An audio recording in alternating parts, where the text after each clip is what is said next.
गहरी रात का समय था। चारों तरफ सन्नाटा छाया हुआ था। कालू गहरी नींद में सो रहा था।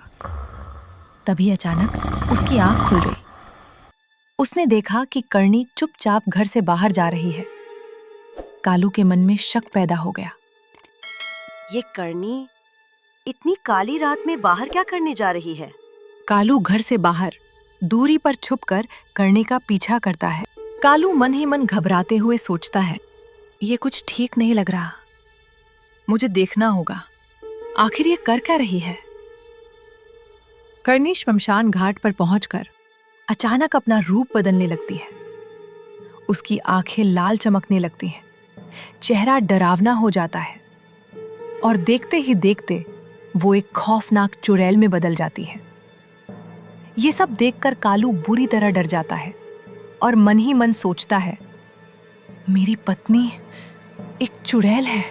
शमशान घाट का वो खौफनाक मंजर देखकर कालू अपनी जान बचाकर वहां से भाग जाता है और सीधे घर पहुंच जाता है। उसका दिल जोर जोर से धड़क रहा होता है। कुछ देर बाद करनी भी घर लौट आती है, जैसे कुछ हुआ ही ना हो।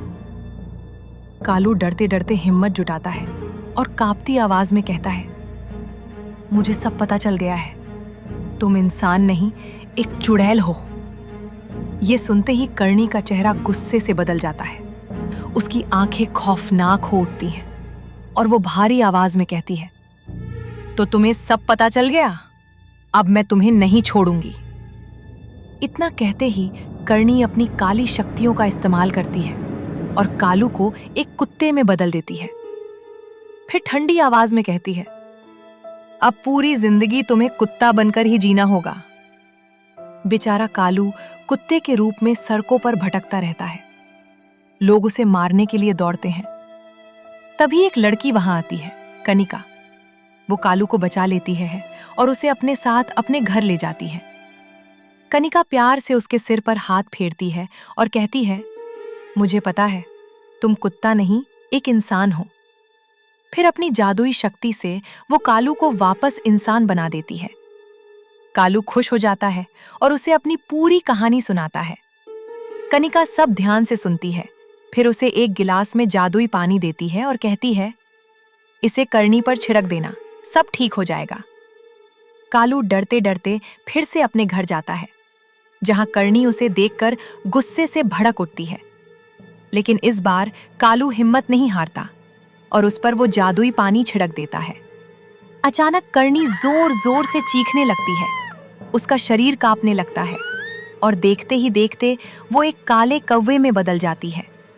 तेज आवाज के साथ आसमान में उड़ जाती है। घर में फिर से सन्नाटा छा जाता है।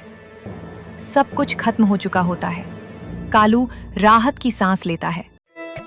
कुछ दिनों बाद कालू कनिका के पास जाता है, उसका दिल से धन्यवाद करता है और फिर उसे शादी के लिए प्रपोज करता है। कनिका मुस्कुराते हुए हाँ कह देती है। इसके बाद दोनों शादी कर लेते हैं और एक नई जिंदगी की शुरुआत करते हैं। हमेशा के लिए खुशी खुशी साथ रहने लगते हैं। अगर आपको ऐसी ही सीख देने वाली कहानियाँ पसंद है तो चैनल को जरूर सब्सक्राइब करें।